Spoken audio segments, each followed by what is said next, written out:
आपको बता दें, चले कल 7वें चरण की 57 सीटों पर मतदान होना है। 7वें चरण में यूपी की 13 सीटों पर वोटिंग होगी, जिनमें गोरखपुर, वाराणसी की भी अहम सीटें हैं। मगर 7वें चरण के रण के पहले सियासी जमात मंदिरों में मत्था टेकने पहुंची।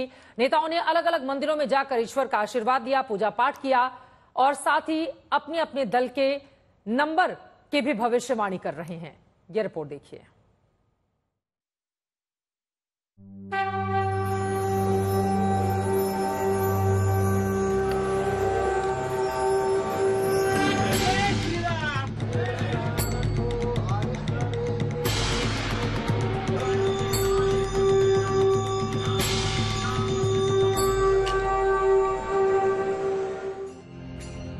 लोकसभा के चुनावी समर में प्रचार का रण थमने के बाद अब नेता भगवान की शरण में पहुंच गए हैं। 75 दिन चले लंबे चुनावी अभियान के बाद पार्टी की बड़ी जीत के लिए मंदिरों में प्रार्थना कर रहे हैं। 7 चरणों के प्रचार में नेताओं ने जनता से वोट मांगे और अब भगवान से विजय का आशीर्वाद मांग रहे हैं।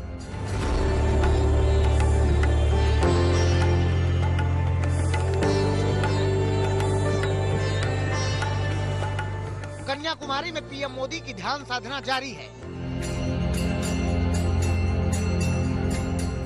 इस बीच गृह मंत्री अमित शाह तिरुपति बालाजी के दर्शन के लिए पहुंचे और यहां विधिवत पूजा अर्चना की।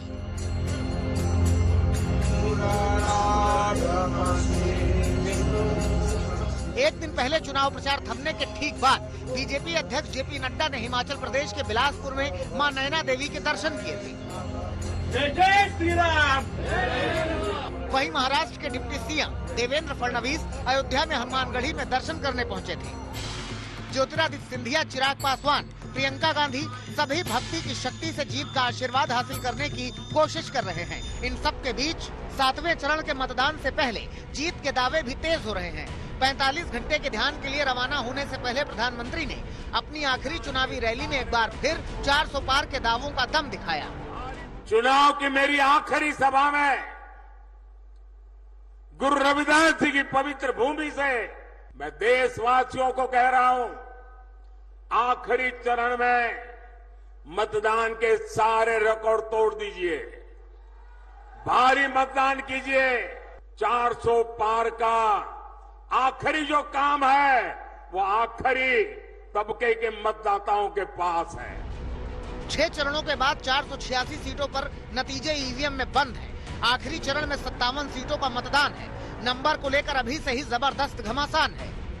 भाइयों बहनों, 6 चरण का चुनाव समाप्त हो गया है। मेरे पास 5 चरण का आंकड़ा है। जानना चाहते हो क्या? अरे जोर से बोलो, जानना चाहते हो तो सुन लो। 5 चरण में मोदी जी 310 सीटें पार कर चुके हैं। ये छठा हो गया, 7वां होने वाला है। आप लोगों को 400 पार कराना है। 400 पार। ये जो बीजेपी के लोग बोल रहे हैं कि इतनी सीटें आएंगी उतनी सीटें आएंगी, मैं सीधा बता देता हूं आपको, इनको 150 से ज्यादा नहीं मिलने वाली है। ये जो भी कहना चाहें कह लो, 150 से एक ज्यादा नहीं आने वाली। एनडीए और इंडिया गठबंधन दोनों पक्षों का बड़ी जीत का दावा है। एनडीए जीत की हैट्रिक का भरोसा जता रहा है तो इंडिया गठबंधन पीएम मोदी के विजय रथ को रोकने का। पार्टी के स्ट्रैटेजी की दृष्टि से या पार्टी के कार्य करने की दृष्टि से या पार्टी के कैंपेनिंग की दृष्टि से हम 400 पार पर टिके हुए हैं, पूरी ताकत से लगे हैं और उसके तरफ हम पूरी तीव्र गति से अग्रसर हो रहे हैं। गठबंधन के लिए 100% हम वो नंबर लाएंगे, उतने 273 के ऊपर आएंगे, नीचे नहीं आएंगे। आखिरी चरण की वोटिंग के बाद अब इंतजार 4 जून का होगा, जब चुनावी नतीजों में दोनों पक्षों के दावों का असल परीक्षण होगा। आज तक ब्यूरो।